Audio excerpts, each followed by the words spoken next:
Good morning, friends. You are welcome back to my YouTube channel Science and Maths Classes by Jay Sir.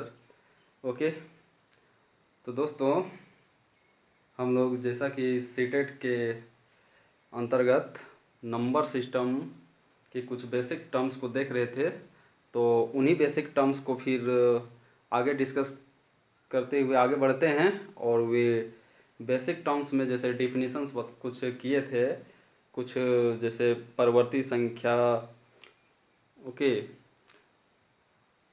अभाज्य संख्याएं, परिमेय संख्याएं, प्राकृत संख्याएं, ये सारे देखे थे। संख्याएं, अंक। आज उससे आगे फिर आगे बढ़ रहे हैं। और ये क्या है, बेसिक टर्म्स है, देखने में बहुत छोटे लगते हैं, बहुत ही आसान लगते हैं, लेकिन फिर भी अगर अचानक पूछ दिया जाए तो मुंह से जवाब नहीं निकलता है। जैसे अंतर्राष्ट्रीय संख्याएं हैं, ठीक है, इंटरनेशनल नंबर या इंटरनेशनल नंबर सिस्टम, और फिर है नेशनल नंबर्स, ठीक ना। तो आज देखते हैं, सबसे पहले है परवर्ती संख्या, जिसको आप सक्सेसर भी बोलते हैं। जैसे सक्सेसर का मतलब हुआ बाद में आने वाला, ठीक ना। तो कोई भी संख्या के बाद में जो आने वाली संख्या उसे परवर्ती संख्या कहते हैं, ठीक है। किसी संख्या के बाद में आने वाली संख्या उस मूल संख्या की परवर्ती संख्या कहलाती है। किसी संख्या के बाद में आने वाली संख्या उस मूल संख्या की परवर्ती संख्या सक्सेसर कहलाती है। जैसे 10 की परवर्ती संख्या 11 है, इस तरह है। फिर है ऋणात्मक संख्याएं। ऋणात्मक मतलब नेगेटिव नंबर्स, ठीक है। तो संख्या रेखा, जैसे हम लोग कोई भी एक रेखा खींचते हैं और रेखा पर अगर हम नंबर्स को एक्सप्रेस करते हैं तो सबसे मिडिल पोर्शन में जीरो लेते हैं, और जीरो के बाद फिर क्या लेते हैं, जीरो के राइट तरफ जाता है आपका 1 2 3 4 5 6, इस तरह से पॉजिटिव नंबर्स बढ़ते हैं पूरा इनफाइनाइट तक। और इधर नेगेटिव जीरो से फिर लेफ्ट जब जाते हैं तो जीरो से लेफ्ट जाता है -1 -2 -3 -4 -5, और इस तरह से इधर से भी माइनस इन्फिनिटी तक ये बढ़ता है, इस तरह से।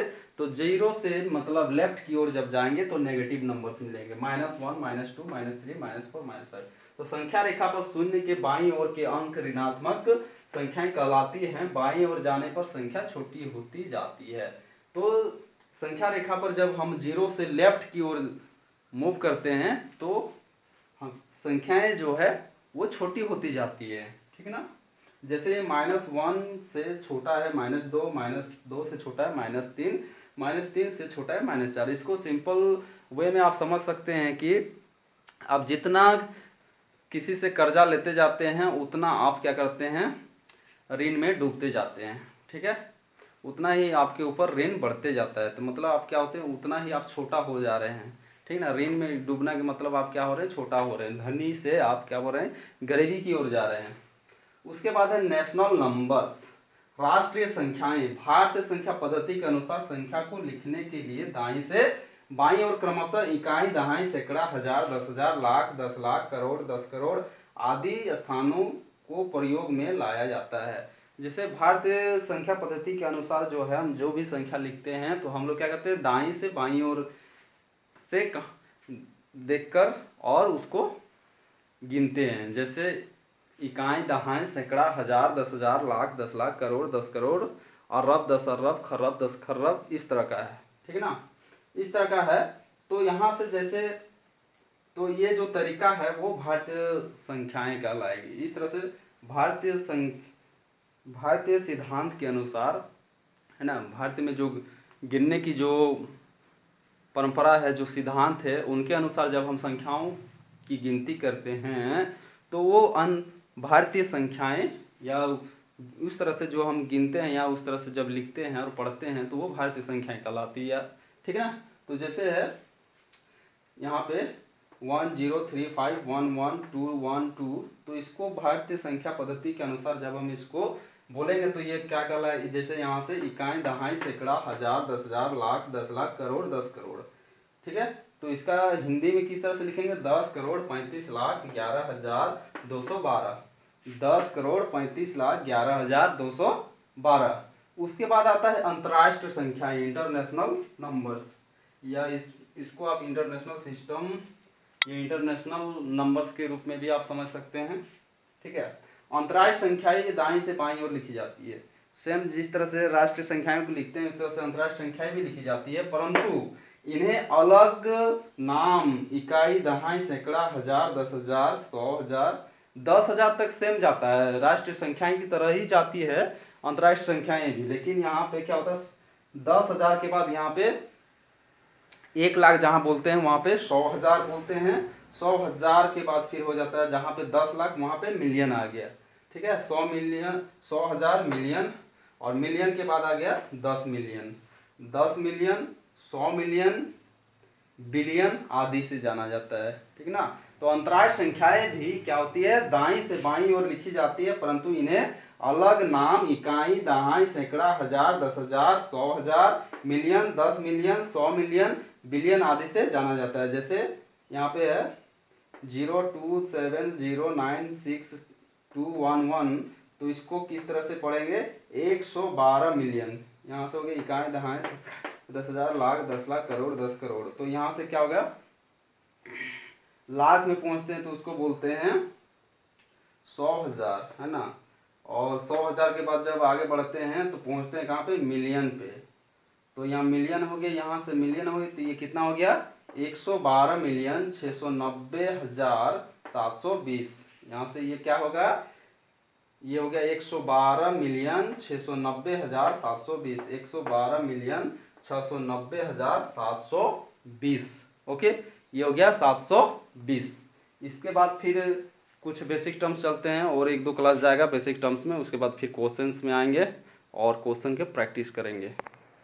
हेलो फ्रेंड्स, इस टेबल में अब हम देखेंगे कि कैसे राष्ट्रीय संख्याओं की गणना की जाती है और कैसे अंतर्राष्ट्रीय संख्याओं की गणना की जाती है, कैसे हम राष्ट्रीय संख्याओं को गिनते हैं, किस तरह से अंतर्राष्ट्रीय संख्याओं को गिनते हैं, ठीक ना। तो इस टेबल में हम दिखा रहे हैं ये किस तरह से, ये यहाँ से देखिए, इस तरह से इधर से इकाई, दहाई, सैकड़ा, हजार, 10,000, लाख, 10,00,000, करोड़, 10 करोड़, अरब। और ये क्या है, भारतीय संख्याएं हैं, या भारतीय संख्या पद्धति हो गया, ये भारतीय संख्या पद्धति, ये हो गया आपका भारतीय संख्या पद्धति।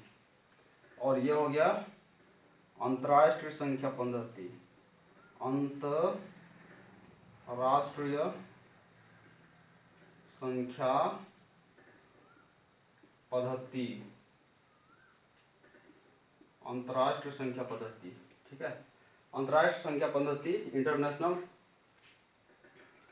सिस्टम ऑफ नंबर, और ये हो जाएगा नेशनल, ओके, या इसको भारतीय राष्ट्रीय बोल दिए हैं, राष्ट्रीय मीन्स भारतीय हो जाएगा, तो ये हो जाएगा नेशनल, या इंडियन सिस्टम ऑफ नंबर्स बोल सकते हैं,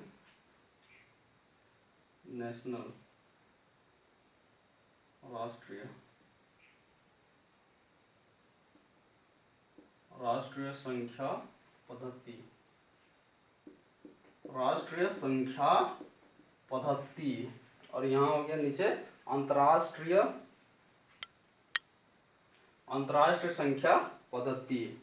तो देखिए यहाँ पे नंबर यहाँ पे लिखा हुआ है, जैसे कितना है, 1, 10, 1000, 10,000, लाख, 10,00,000, करोड़, 10 करोड़, अरब, 10 अरब है। इसको तो हिंदी में किस तरह से है, यहाँ से देखिए, अरब है, 10 करोड़ है, करोड़, 10 लाख, लाख, 10,00,000, हजार, सैकड़ा, दहाई, इकाई, इस तरह से। तो गिनती किधर से करते हैं, इकाई से लेफ्ट जाते हैं, मतलब दाएं से बाएं की ओर, इकाई, दहाई, सैकड़ा, हजार, 10,000, लाख, 10,00,000, करोड़, 10 करोड़, अरब। अब यहाँ से नंबर देखिए, इकाई, दहाई, सैकड़ा, हजार, 10,000, लाख, 10,00,000, करोड़, 10 करोड़, अरब। तो कितना होगा ये, 1 अरब 10 करोड़, 1 अरब 34 करोड़ 56,89,179। इस नंबर को अगर हम लिखेंगे तो कितना हो जाएगा, ये 1 अरब 34 करोड़, यहाँ से 56,89,179। और ये कितना हो जाएगा, ये हो जाएगा 44,56,776। और इधर ये कितना, किसमें हो रहा है, ये राष्ट्रीय संख्या पद्धति के अकॉर्डिंग, है ना। भारत में जिस तरह से संख्याओं को गिना जाता है उसके अकॉर्डिंग, ठीक ना। तो यहाँ से फिर कितना हो गया, इकाई, दहाई, सैकड़ा, हजार, 10,000, लाख, 10,00,000, करोड़। यहाँ से करोड़ है 2 करोड़ 55,52,408। अब इसी को अगर हम अंतर्राष्ट्रीय सिस्टम ऑफ नंबर्स के अकॉर्डिंग अगर काउंट करते हैं तो ये कितना हो जाएगा, इधर से इकाई दहाई सैकड़ा हजार 10,000 100,000 मिलियन 10 मिलियन।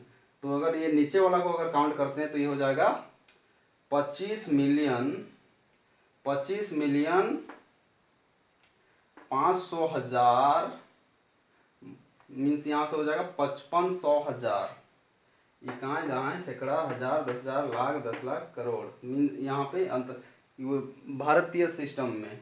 और यहाँ से अगर हम अंतर्राष्ट्रीय सिस्टम में अगर इसको बोलते हैं तो ये हो जाता है, यहाँ तक हो गया 25 मिलियन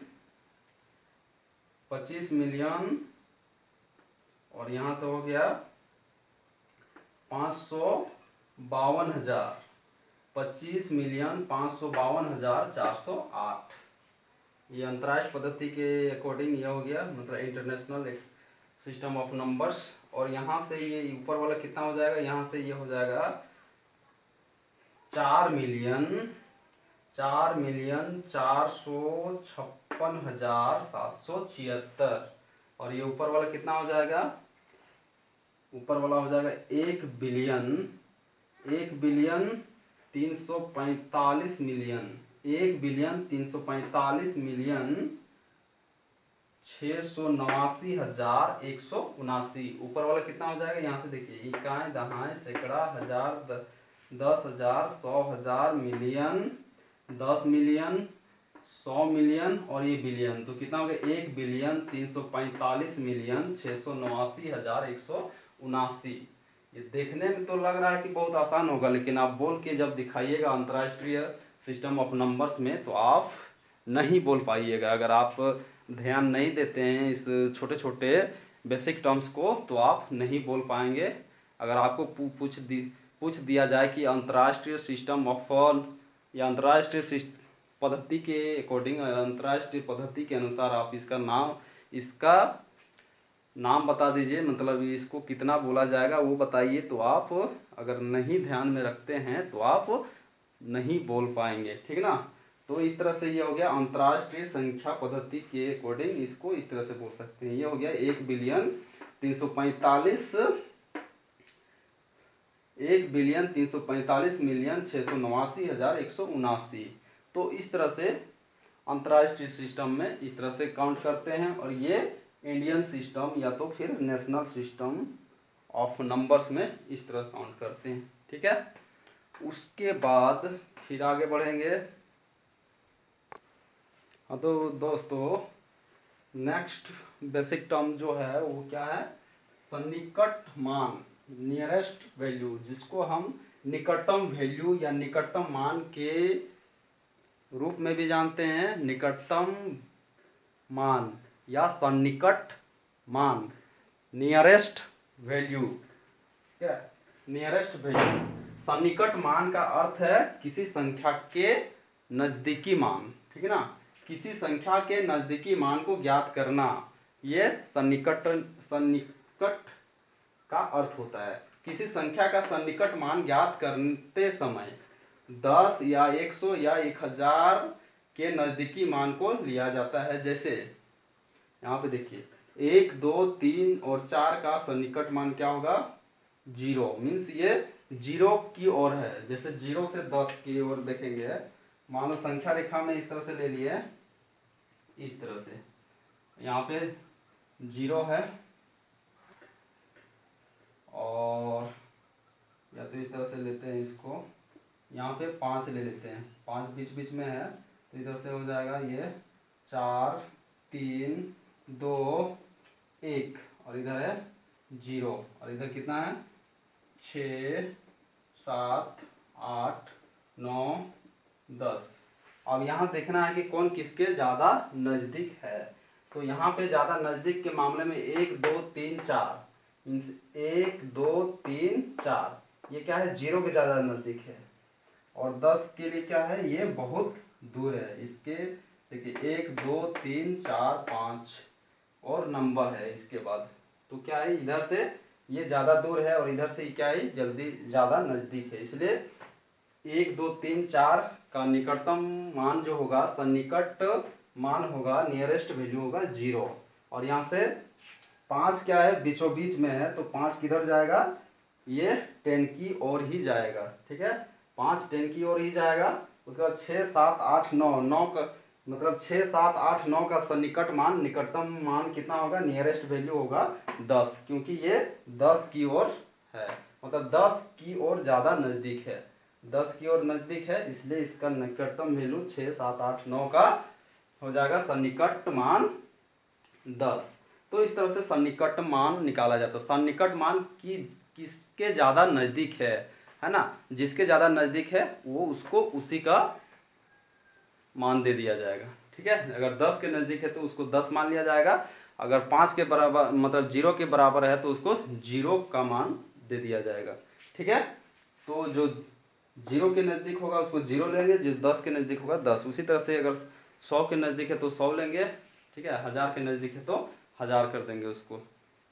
ठीक है, जैसे यहाँ पे देख रहे हैं कुछ नंबर्स हैं, मतलब कुछ क्या एक ही नंबर लिए हैं और उसमें 10 100 और 1000 के सन्निकट मान को दिखाए हैं। जैसे है 4533, इसमें 10 का सन्निकट मान देखेंगे तो क्या ये 33, 33 का मतलब क्या, 33 क्या है, ये 30 के ज़्यादा नज़दीक है और 40 से बहुत दूर है। तो 4533 में ये क्या हो जाएगा, 4530 हो जाएगा। 4533 का सन्निकट मान 10 है ना, 10 का सन्निकट मान निकालेंगे 4533 में, तो क्योंकि 33 30 की ओर ज़्यादा नज़दीक है इसलिए हो जाएगा 4533।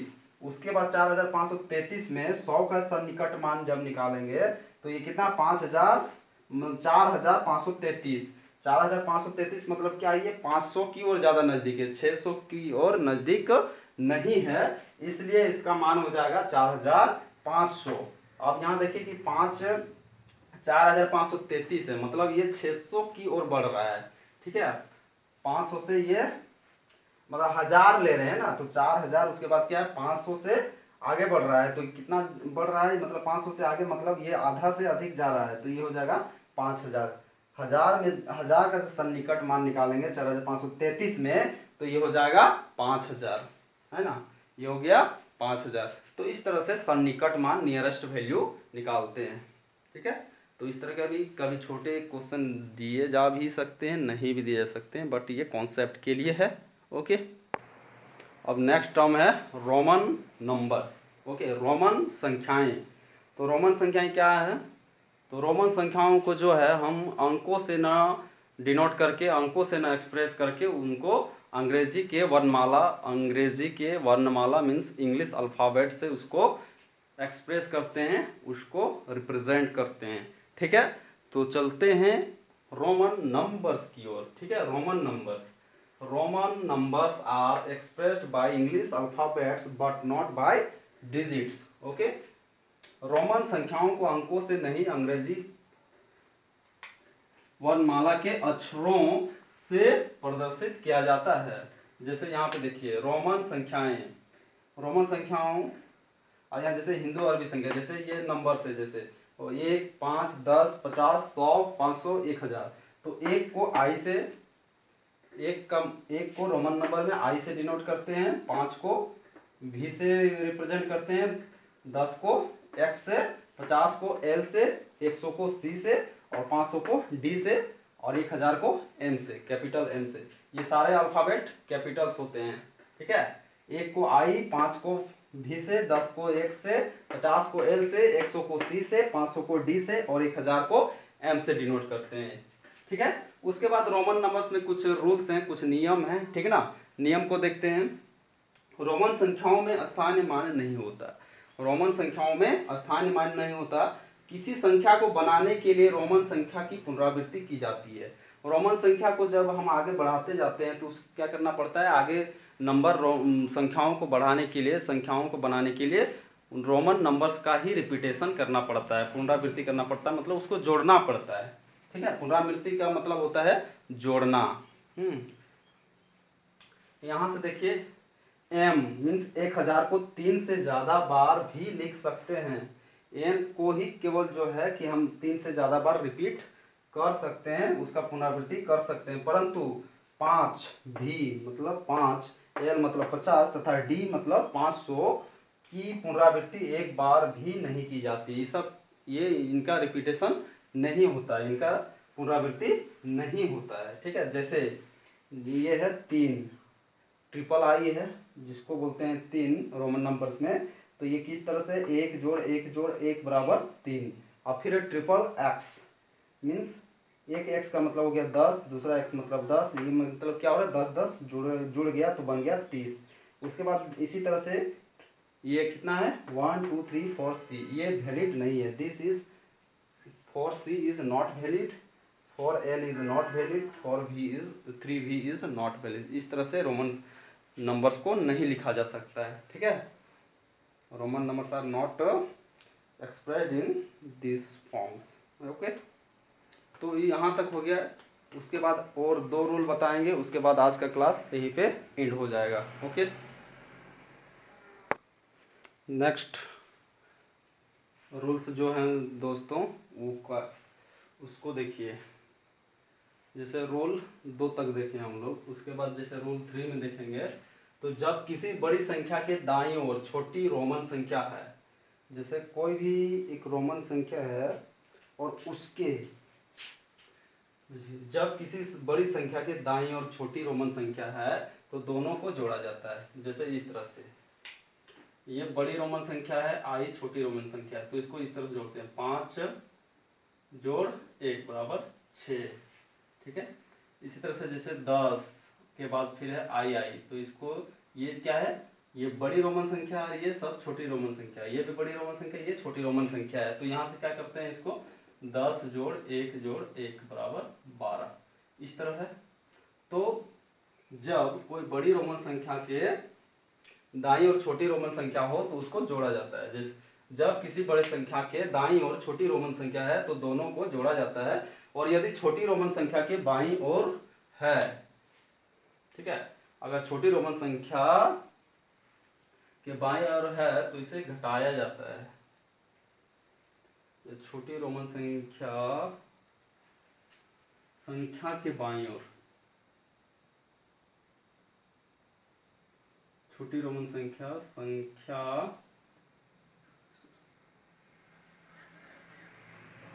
के बाईं ओर है तो इसे घटाया जाता है। जैसे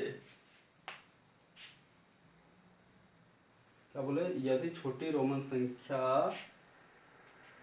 के बाईं ओर है तो घटाया जाता है। ठीक है, तो देखिए यहाँ पे जैसे 6 है तो 5 जोड़ 1 बराबर 6, 4 मतलब 5 के बाईं ओर है तो 5 घटाओ 1, 5 के बाईं ओर 1 है तो इसको क्या करते हैं घटाते हैं तो कितना मिलता है 4।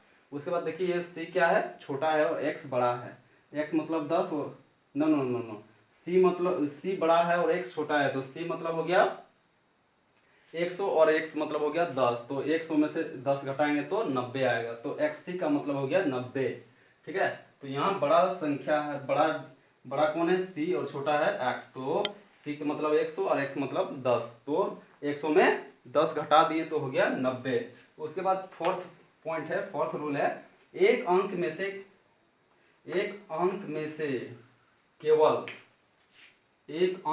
केवल एक अंक ही घटाया जा सकता है ना।